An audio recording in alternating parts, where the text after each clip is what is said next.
ಪದತ್ಯಾಗದ ಚರ್ಚೆಯ ಬೆನ್ನಲ್ಲೇ ಚೆಕ್ಮೇಟ್ ಅನ್ನ ಇಟ್ಟ ಸಿಎಂ ಅವರು ಮತ್ತೆ ಹೈಕಮಾಂಡ್ ನಾಯಕರ ಭೇಟಿಗೆ ಮುಂದಾಗಿದ್ದಾರೆ ಸಿಎಂ ಅವರು. ರಾಹುಲ್ ಗಾಂಧಿಗೆ ಕೃತಜ್ಞತೆಯನ್ನ ಸಲ್ಲಿಸಬೇಕು ಅಂತ ಹೇಳಿದ್ದಾರೆ ಸಿಎಂ ಅವರು.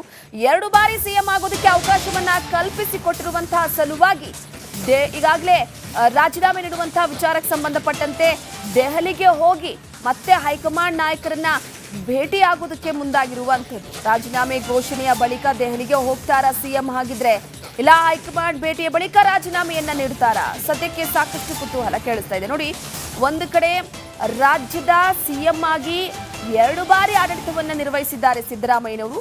ಅಹಿಂದ ವರ್ಗದ ಪ್ರಬಲ ನಾಯಕನಾಗಿ ಗುರುತಿಸಿಕೊಂಡಿದ್ದಾರೆ. ಹಾಗೆ ಭಾಗ್ಯಗಳ ಸರದಾರ ಅಂತ ಗುರುತಿಸಿಕೊಂಡಿದ್ದಾರೆ. ಅಷ್ಟು ಸುಲಭದ ಮಾತಾಗಿರಲಿಲ್ಲ ಸಿದ್ದರಾಮಯ್ಯನವರನ್ನ ಕೆಳಗಿಳಿಸುವಂಥದ್ದು. ಆದ್ರೆ ಒಂದು ಕಡೆ ಅಧಿಕಾರದ ಹಂಚಿಕೆಯ ವಿಚಾರ ಅಂತ ಬಂದಾದ ಹಾಗೆ ಚುನಾವಣೆ ಬಂದಂತಹ ಸಂದರ್ಭದಲ್ಲೂ ಕೂಡ ಪ್ರಮುಖವಾಗಿ ಡಿಕೆ ಶಿವಕುಮಾರ್ ಹಾಗೆ ಸಿದ್ದರಾಮಯ್ಯನವರು ಇಬ್ರು ಕೂಡ ಜೋಡೆತ್ತುಗಳ ರೀತಿ ಕಾಂಗ್ರೆಸ್ ಪಕ್ಷವನ್ನ ಅಧಿಕಾರಕ್ಕೆ ತರುವಂತಹ ನಿಟ್ಟಿನಲ್ಲಿ ಶ್ರಮಿಸಿದ್ರು. ಆದ್ರೆ ಸಿದ್ದರಾಮಯ್ಯನವರೇ ಸಂಪೂರ್ಣವಾಗಿ ಸಿಎಂ ಆಗ್ತಾರೆ ಅನ್ನುವಂಥ ವಿಚಾರಕ್ಕೆ ಸಂಬಂಧಪಟ್ಟಂತೆ ಅಲ್ಲಲ್ಲಿ ಆಗಾಗ ಕುರ್ಚಿಯ ಕಿತ್ತಾಟದ ವಿಚಾರ ಮುನ್ನೆಲೆಗೆ ಬರ್ತಿತ್ತು. ಈಗ ಸಿದ್ದರಾಮಯ್ಯನವರು ಮೊನ್ನೆ ದೆಹಲಿಗೆ ಹೋಗಿ ಒಂದಷ್ಟು ಮಾತುಕತೆ ಆಡಿ ರಾಜೀನಾಮೆ ವಿಚಾರವಾಗಿ ಪ್ರಸ್ತಾಪವನ್ನ ಮಾಡಿದ್ರು. ಈಗ ಮತ್ತೆ ದೆಹಲಿಗೆ ಹೋಗುವ ಸಾಧ್ಯತೆ ಇದೆ ಅಂತ ಹೇಳಲಾಗ್ತಿದೆ. ಈ ಬಗ್ಗೆ ಮತ್ತಷ್ಟು ಮಾಹಿತಿಯನ್ನು ನೀಡ್ತಾ ಹೋಗ್ತಾರೆ ನಮ್ಮ ಪ್ರತಿನಿಧಿ ಬಸವರಾಜ್. ನೇರ ಸಂಪರ್ಕದಲ್ಲಿ ಜಾಯಿನ್ ಆಗ್ತಿದ್ದಾರೆ. ಬಸವರಾಜ್, ಪ್ರಮುಖವಾಗಿ ಸಿದ್ದರಾಮಯ್ಯನವರು 2 ಬಾರಿ ಸಿಎಂ ಆಗಿ ಕರ್ನಾಟಕ ರಾಜ್ಯದಲ್ಲಿ ಆಡಳಿತವನ್ನ ನಿರ್ವಹಿಸಿದ್ದಾರೆ. ಆದರೆ 2ನೇ ಬಾರಿ ಈಗ ಮಧ್ಯದಲ್ಲೇ ರಾಜೀನಾಮೆ ಕೊಡುವಂತಹ ಪ್ರಸಂಗ ಎದುರಾಗಿದೆ. ಮತ್ತೆ ಸಿದ್ದರಾಮಯ್ಯನವರು ದೆಹಲಿಗೆ ಹೋಗ್ತಾ ಇರುವಂತದ್ದು ಕೃತಜ್ಞತೆಯನ್ನ ಸಲ್ಲಿಸುವ ಸಲುವಾಗಿ ಅಂತ ಹೇಳಲಾಗ್ತಿದೆ. ರಾಜೀನಾಮೆ ನೀಡಿದ ಅಥವಾ ರಾಜೀನಾಮೆ ಮುಂಚಿತವಾಗಿ ಹೋಗ್ಬೋದಾ, ಏನು ಈ ಬಗ್ಗೆ ಮಾಹಿತಿ ನೀಡೋದಾದ್ರೆ?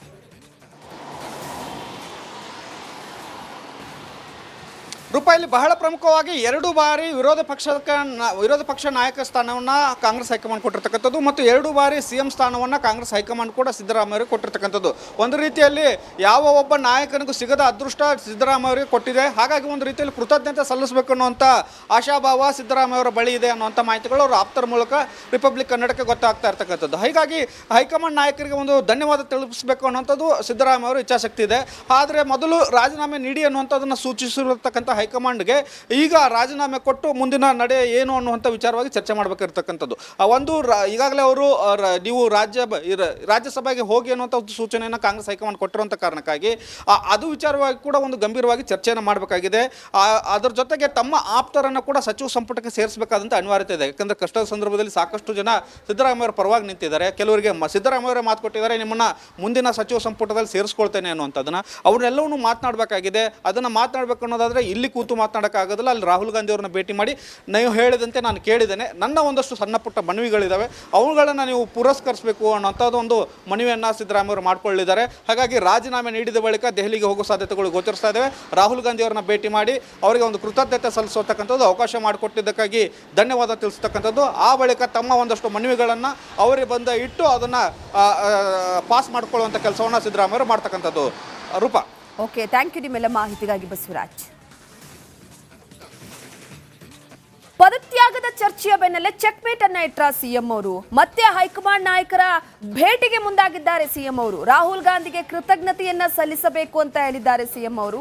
2 ಬಾರಿ ಸಿಎಂ ಆಗೋದಕ್ಕೆ ಅವಕಾಶವನ್ನ ಕಲ್ಪಿಸಿಕೊಟ್ಟಿರುವಂತಹ ಸಲುವಾಗಿ ಈಗಾಗಲೇ ರಾಜೀನಾಮೆ ನೀಡುವಂತಹ ವಿಚಾರಕ್ಕೆ ಸಂಬಂಧಪಟ್ಟಂತೆ ದೆಹಲಿಗೆ ಹೋಗಿ ಮತ್ತೆ ಹೈಕಮಾಂಡ್ ನಾಯಕರನ್ನ ಭೇಟಿಯಾಗೋದಕ್ಕೆ ಮುಂದಾಗಿರುವಂಥದ್ದು. ರಾಜೀನಾಮೆ ಘೋಷಣೆಯ ಬಳಿಕ ದೆಹಲಿಗೆ ಹೋಗ್ತಾರಾ ಸಿಎಂ ಹಾಗಿದ್ರೆ, ಇಲ್ಲ ಹೈಕಮಾಂಡ್ ಭೇಟಿಯ ಬಳಿಕ ರಾಜೀನಾಮೆಯನ್ನ ನೀಡ್ತಾರಾ? ಸದ್ಯಕ್ಕೆ ಸಾಕಷ್ಟು ಕುತೂಹಲ ಕೇಳಿಸ್ತಾ ಇದೆ. ನೋಡಿ, ಒಂದು ಕಡೆ ರಾಜ್ಯದ ಸಿಎಂ ಆಗಿ 2 ಬಾರಿ ಆಡಳಿತವನ್ನ ನಿರ್ವಹಿಸಿದ್ದಾರೆ ಸಿದ್ದರಾಮಯ್ಯನವರು. ಅಹಿಂದ ವರ್ಗದ ಪ್ರಬಲ ನಾಯಕನಾಗಿ ಗುರುತಿಸಿಕೊಂಡಿದ್ದಾರೆ. ಹಾಗೆ ಭಾಗ್ಯಗಳ ಸರದಾರ ಅಂತ ಗುರುತಿಸಿಕೊಂಡಿದ್ದಾರೆ.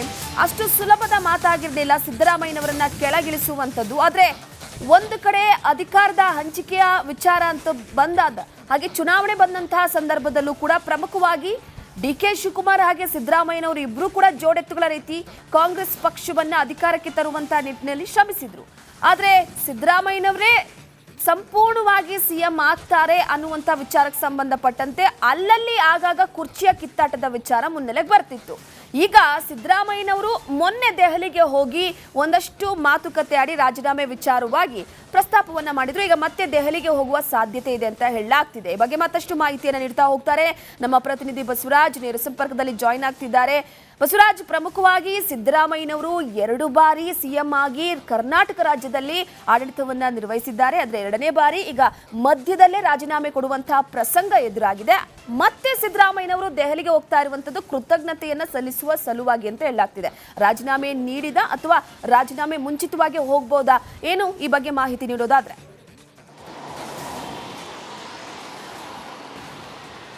ರೂಪಾಯಲ್ಲಿ ಬಹಳ ಪ್ರಮುಖವಾಗಿ 2 ಬಾರಿ ವಿರೋಧ ಪಕ್ಷ ನಾಯಕ ಸ್ಥಾನವನ್ನ ಕಾಂಗ್ರೆಸ್ ಹೈಕಮಾಂಡ್ ಕೊಟ್ಟಿರ್ತಕ್ಕಂಥದ್ದು ಮತ್ತು 2 ಬಾರಿ ಸಿಎಂ ಸ್ಥಾನವನ್ನ ಕಾಂಗ್ರೆಸ್ ಹೈಕಮಾಂಡ್ ಕೂಡ ಸಿದ್ದರಾಮಯ್ಯ ಕೊಟ್ಟಿರ್ತಕ್ಕಂಥದ್ದು. ಒಂದು ರೀತಿಯಲ್ಲಿ ಯಾವ ಒಬ್ಬ ನಾಯಕನಿಗೂ ಸಿಗದ ಅದೃಷ್ಟ ಸಿದ್ದರಾಮಯ್ಯ ಕೊಟ್ಟಿದೆ. ಹಾಗಾಗಿ ಒಂದು ರೀತಿಯಲ್ಲಿ ಕೃತಜ್ಞತೆ ಸಲ್ಲಿಸಬೇಕು ಅನ್ನುವಂಥ ಆಶಾಭಾವ ಸಿದ್ದರಾಮಯ್ಯವರ ಬಳಿ ಇದೆ ಅನ್ನುವಂಥ ಮಾಹಿತಿಗಳು ಅವರು ಆಪ್ತರ ಮೂಲಕ ರಿಪಬ್ಲಿಕ್ ಕನ್ನಡಕ್ಕೆ ಗೊತ್ತಾಗ್ತಾ ಇರ್ತಕ್ಕಂಥದ್ದು. ಹೀಗಾಗಿ ಹೈಕಮಾಂಡ್ ನಾಯಕರಿಗೆ ಒಂದು ಧನ್ಯವಾದ ತಿಳಿಸಬೇಕು ಅನ್ನುವಂಥದ್ದು ಸಿದ್ದರಾಮಯ್ಯವರ ಇಚ್ಛಾಶಕ್ತಿ ಇದೆ. ಆದರೆ ಮೊದಲು ರಾಜೀನಾಮೆ ನೀಡಿ ಅನ್ನುವಂಥದ್ದನ್ನು ಸೂಚಿಸಿರತಕ್ಕಂಥ ಹೈಕಮಾಂಡ್ಗೆ ಈಗ ರಾಜೀನಾಮೆ ಕೊಟ್ಟು ಮುಂದಿನ ನಡೆ ಏನು ಅನ್ನುವಂಥ ವಿಚಾರವಾಗಿ ಚರ್ಚೆ ಮಾಡಬೇಕಿರ್ತಕ್ಕಂಥದ್ದು. ಈಗಾಗಲೇ ಅವರು ನೀವು ರಾಜ್ಯಸಭೆಗೆ ಹೋಗಿ ಅನ್ನುವಂಥ ಒಂದು ಸೂಚನೆಯನ್ನು ಕಾಂಗ್ರೆಸ್ ಹೈಕಮಾಂಡ್ ಕೊಟ್ಟಿರುವಂಥ ಕಾರಣಕ್ಕಾಗಿ ಅದು ವಿಚಾರವಾಗಿ ಕೂಡ ಒಂದು ಗಂಭೀರವಾಗಿ ಚರ್ಚೆಯನ್ನು ಮಾಡಬೇಕಾಗಿದೆ. ಅದರ ಜೊತೆಗೆ ತಮ್ಮ ಆಪ್ತರನ್ನು ಕೂಡ ಸಚಿವ ಸಂಪುಟಕ್ಕೆ ಸೇರಿಸಬೇಕಾದಂಥ ಅನಿವಾರ್ಯತೆ ಇದೆ. ಯಾಕಂದರೆ ಕಷ್ಟದ ಸಂದರ್ಭದಲ್ಲಿ ಸಾಕಷ್ಟು ಜನ ಸಿದ್ದರಾಮಯ್ಯವರ ಪರವಾಗಿ ನಿಂತಿದ್ದಾರೆ. ಕೆಲವರಿಗೆ ಸಿದ್ದರಾಮಯ್ಯವರೇ ಮಾತು ಕೊಟ್ಟಿದ್ದಾರೆ, ನಿಮ್ಮನ್ನು ಮುಂದಿನ ಸಚಿವ ಸಂಪುಟದಲ್ಲಿ ಸೇರಿಸ್ಕೊಳ್ತೇನೆ ಅನ್ನುವಂಥದ್ದನ್ನು. ಅವನ್ನೆಲ್ಲವನ್ನೂ ಮಾತನಾಡಬೇಕಾಗಿದೆ. ಅದನ್ನು ಮಾತನಾಡಬೇಕು ಅನ್ನೋದಾದರೆ ಇಲ್ಲಿ ಕೂತು ಮಾತನಾಡೋಕ್ಕಾಗೋದಿಲ್ಲ. ಅಲ್ಲಿ ರಾಹುಲ್ ಗಾಂಧಿ ಅವ್ರನ್ನ ಭೇಟಿ ಮಾಡಿ ನೀವು ಹೇಳಿದಂತೆ ನಾನು ಕೇಳಿದ್ದೇನೆ, ನನ್ನ ಒಂದಷ್ಟು ಸಣ್ಣ ಪುಟ್ಟ ಮನವಿಗಳಿದ್ದಾವೆ, ಅವುಗಳನ್ನು ನೀವು ಪುರಸ್ಕರಿಸಬೇಕು ಅನ್ನೋಂಥದ್ದು ಒಂದು ಮನವಿಯನ್ನು ಸಿದ್ದರಾಮಯ್ಯವರು ಮಾಡಿಕೊಳ್ಳಿದ್ದಾರೆ. ಹಾಗಾಗಿ ರಾಜೀನಾಮೆ ನೀಡಿದ ಬಳಿಕ ದೆಹಲಿಗೆ ಹೋಗೋ ಸಾಧ್ಯತೆಗಳು ಗೋಚರಿಸ್ತಾ ಇದ್ದಾವೆ. ರಾಹುಲ್ ಗಾಂಧಿ ಅವ್ರನ್ನ ಭೇಟಿ ಮಾಡಿ ಅವರಿಗೆ ಒಂದು ಕೃತಜ್ಞತೆ ಸಲ್ಲಿಸತಕ್ಕಂಥದ್ದು, ಅವಕಾಶ ಮಾಡಿಕೊಟ್ಟಿದ್ದಕ್ಕಾಗಿ ಧನ್ಯವಾದ ತಿಳಿಸ್ತಕ್ಕಂಥದ್ದು, ಆ ಬಳಿಕ ತಮ್ಮ ಒಂದಷ್ಟು ಮನವಿಗಳನ್ನು ಅವರಿಗೆ ಬಂದ ಇಟ್ಟು ಅದನ್ನು ಪಾಸ್ ಮಾಡಿಕೊಳ್ಳುವಂಥ ಕೆಲಸವನ್ನು ಸಿದ್ದರಾಮಯ್ಯವರು ಮಾಡ್ತಕ್ಕಂಥದ್ದು. ರೂಪಾ, ಓಕೆ, ಥ್ಯಾಂಕ್ ಯು ನಿಮ್ಮೆಲ್ಲ ಮಾಹಿತಿಗಾಗಿ ಬಸವರಾಜ್. ಪದತ್ಯಾಗದ ಚರ್ಚೆಯ ಬೆನ್ನಲ್ಲೇ ಚೆಕ್ಮೇಟ್ ಅನ್ನ ಇಟ್ರ ಸಿಎಂ ಅವರು. ಮತ್ತೆ ಹೈಕಮಾಂಡ್ ನಾಯಕರ ಭೇಟಿಗೆ ಮುಂದಾಗಿದ್ದಾರೆ ಸಿಎಂ ಅವರು. ರಾಹುಲ್ ಗಾಂಧಿಗೆ ಕೃತಜ್ಞತೆಯನ್ನ ಸಲ್ಲಿಸಬೇಕು ಅಂತ ಹೇಳಿದ್ದಾರೆ ಸಿಎಂ ಅವರು. 2 ಬಾರಿ ಸಿಎಂ ಆಗೋದಕ್ಕೆ ಅವಕಾಶವನ್ನ ಕಲ್ಪಿಸಿಕೊಟ್ಟಿರುವಂತಹ ಸಲುವಾಗಿ ಈಗಾಗಲೇ ರಾಜೀನಾಮೆ ನೀಡುವಂತಹ ವಿಚಾರಕ್ಕೆ ಸಂಬಂಧಪಟ್ಟಂತೆ ದೆಹಲಿಗೆ ಹೋಗಿ ಮತ್ತೆ ಹೈಕಮಾಂಡ್ ನಾಯಕರನ್ನ ಭೇಟಿಯಾಗೋದಕ್ಕೆ ಮುಂದಾಗಿರುವಂಥದ್ದು. ರಾಜೀನಾಮೆ ಘೋಷಣೆಯ ಬಳಿಕ ದೆಹಲಿಗೆ ಹೋಗ್ತಾರಾ ಸಿಎಂ? ಹಾಗಿದ್ರೆ ಇಲ್ಲ ಹೈಕಮಾಂಡ್ ಭೇಟಿಯ ಬಳಿಕ ರಾಜೀನಾಮೆಯನ್ನ ನೀಡ್ತಾರಾ? ಸದ್ಯಕ್ಕೆ ಸಾಕಷ್ಟು ಕುತೂಹಲ ಕೇಳಿಸ್ತಾ ಇದೆ. ನೋಡಿ, ಒಂದು ಕಡೆ ರಾಜ್ಯದ ಸಿಎಂ ಆಗಿ 2 ಬಾರಿ ಆಡಳಿತವನ್ನ ನಿರ್ವಹಿಸಿದ್ದಾರೆ ಸಿದ್ದರಾಮಯ್ಯನವರು. ಅಹಿಂದ ವರ್ಗದ ಪ್ರಬಲ ನಾಯಕನಾಗಿ ಗುರುತಿಸಿಕೊಂಡಿದ್ದಾರೆ. ಹಾಗೆ ಭಾಗ್ಯಗಳ ಸರದಾರ ಅಂತ ಗುರುತಿಸಿಕೊಂಡಿದ್ದಾರೆ. ಅಷ್ಟು ಸುಲಭದ ಮಾತಾಗಿರಲಿಲ್ಲ ಸಿದ್ದರಾಮಯ್ಯನವರನ್ನ ಕೆಳಗಿಳಿಸುವಂಥದ್ದು. ಆದರೆ ಒಂದು ಕಡೆ ಅಧಿಕಾರದ ಹಂಚಿಕೆಯ ವಿಚಾರ ಅಂತ ಬಂದಾದ ಹಾಗೆ ಚುನಾವಣೆ ಬಂದಂತಹ ಸಂದರ್ಭದಲ್ಲೂ ಕೂಡ ಪ್ರಮುಖವಾಗಿ ಡಿಕೆ ಶಿವಕುಮಾರ್ ಹಾಗೆ ಸಿದ್ದರಾಮಯ್ಯನವರು ಇಬ್ಬರು ಕೂಡ ಜೋಡೆತ್ತುಗಳ ರೀತಿ ಕಾಂಗ್ರೆಸ್ ಪಕ್ಷವನ್ನ ಅಧಿಕಾರಕ್ಕೆ ತರುವಂತಹ ನಿಟ್ಟಿನಲ್ಲಿ ಶ್ರಮಿಸಿದ್ರು. ಆದರೆ ಸಿದ್ದರಾಮಯ್ಯನವರೇ ಸಂಪೂರ್ಣವಾಗಿ ಸಿಎಂ ಆಗ್ತಾರೆ ಅನ್ನುವಂಥ ವಿಚಾರಕ್ಕೆ ಸಂಬಂಧಪಟ್ಟಂತೆ ಅಲ್ಲಲ್ಲಿ ಆಗಾಗ ಕುರ್ಚಿಯ ಕಿತ್ತಾಟದ ವಿಚಾರ ಮುನ್ನೆಲೆಗೆ ಬರ್ತಿತ್ತು. ಈಗ ಸಿದ್ದರಾಮಯ್ಯನವರು ಮೊನ್ನೆ ದೆಹಲಿಗೆ ಹೋಗಿ ಒಂದಷ್ಟು ಮಾತುಕತೆ ಆಡಿ ರಾಜೀನಾಮೆ ವಿಚಾರವಾಗಿ ಪ್ರಸ್ತಾಪವನ್ನ ಮಾಡಿದ್ರು. ಈಗ ಮತ್ತೆ ದೆಹಲಿಗೆ ಹೋಗುವ ಸಾಧ್ಯತೆ ಇದೆ ಅಂತ ಹೇಳಲಾಗ್ತಿದೆ. ಈ ಬಗ್ಗೆ ಮತ್ತಷ್ಟು ಮಾಹಿತಿಯನ್ನು ನೀಡ್ತಾ ಹೋಗ್ತಾರೆ ನಮ್ಮ ಪ್ರತಿನಿಧಿ ಬಸವರಾಜ್, ನೇರ ಸಂಪರ್ಕದಲ್ಲಿ ಜಾಯಿನ್ ಆಗ್ತಿದ್ದಾರೆ. ಬಸವರಾಜ್, ಪ್ರಮುಖವಾಗಿ ಸಿದ್ದರಾಮಯ್ಯನವರು 2 ಬಾರಿ ಸಿಎಂ ಆಗಿ ಕರ್ನಾಟಕ ರಾಜ್ಯದಲ್ಲಿ ಆಡಳಿತವನ್ನ ನಿರ್ವಹಿಸಿದ್ದಾರೆ. ಆದರೆ 2ನೇ ಬಾರಿ ಈಗ ಮಧ್ಯದಲ್ಲೇ ರಾಜೀನಾಮೆ ಕೊಡುವಂತಹ ಪ್ರಸಂಗ ಎದುರಾಗಿದೆ. ಮತ್ತೆ ಸಿದ್ದರಾಮಯ್ಯನವರು ದೆಹಲಿಗೆ ಹೋಗ್ತಾ ಇರುವಂತದ್ದು ಕೃತಜ್ಞತೆಯನ್ನ ಸಲ್ಲಿಸುವ ಸಲುವಾಗಿ ಅಂತ ಹೇಳಲಾಗ್ತಿದೆ. ರಾಜೀನಾಮೆ ನೀಡಿದ ಅಥವಾ ರಾಜೀನಾಮೆ ಮುಂಚಿತವಾಗಿ ಹೋಗ್ಬೋದಾ, ಏನು ಈ ಬಗ್ಗೆ ಮಾಹಿತಿ ನೀಡೋದಾದ್ರೆ?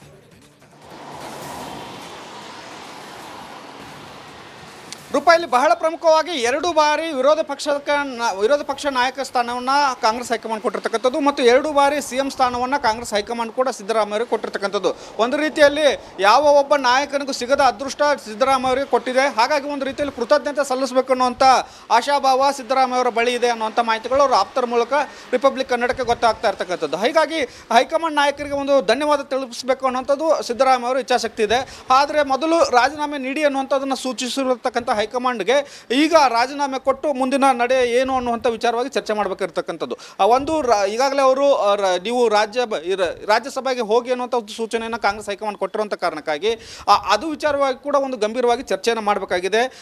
ಅದರ ಜೊತೆಗೆ ತಮ್ಮ ಆಪ್ತರನ್ನು ಕೂಡ ಸಚಿವ ಸಂಪುಟಕ್ಕೆ ಸೇರಿಸಬೇಕಾದಂಥ ಅನಿವಾರ್ಯತೆ ಇದೆ. ಯಾಕಂದರೆ ಕಷ್ಟದ ಸಂದರ್ಭದಲ್ಲಿ ಸಾಕಷ್ಟು ಜನ ಸಿದ್ದರಾಮಯ್ಯವರ ಪರವಾಗಿ ನಿಂತಿದ್ದಾರೆ. ಕೆಲವರಿಗೆ ಸಿದ್ದರಾಮಯ್ಯವರೇ ಮಾತು ಕೊಟ್ಟಿದ್ದಾರೆ, ನಿಮ್ಮನ್ನು ಮುಂದಿನ ಸಚಿವ ಸಂಪುಟದಲ್ಲಿ ಸೇರಿಸ್ಕೊಳ್ತೇನೆ ಅನ್ನುವಂಥದ್ದನ್ನು. ಅವ್ರನ್ನೆಲ್ಲವನ್ನೂ ಮಾತನಾಡಬೇಕಾಗಿದೆ. ಅದನ್ನು ಮಾತನಾಡಬೇಕು ಅನ್ನೋದಾದರೆ ಇಲ್ಲಿ ಕೂತು ಮಾತನಾಡೋಕ್ಕಾಗೋದಿಲ್ಲ. ಅಲ್ಲಿ ರಾಹುಲ್ ಗಾಂಧಿ ಅವ್ರನ್ನ ಭೇಟಿ ಮಾಡಿ ನೀವು ಹೇಳಿದಂತೆ ನಾನು ಕೇಳಿದ್ದೇನೆ, ನನ್ನ ಒಂದಷ್ಟು ಸಣ್ಣ ಪುಟ್ಟ ಮನವಿಗಳಿದ್ದಾವೆ, ಅವುಗಳನ್ನು ನೀವು ಪುರಸ್ಕರಿಸಬೇಕು ಅನ್ನೋಂಥದ್ದು ಒಂದು ಮನವಿಯನ್ನು ಸಿದ್ದರಾಮಯ್ಯವರು ಮಾಡಿಕೊಳ್ಳಿದ್ದಾರೆ. ಹಾಗಾಗಿ ರಾಜೀನಾಮೆ ನೀಡಿದ ಬಳಿಕ ದೆಹಲಿಗೆ ಹೋಗೋ ಸಾಧ್ಯತೆಗಳು ಗೋಚರಿಸ್ತಾ ಇದ್ದಾವೆ.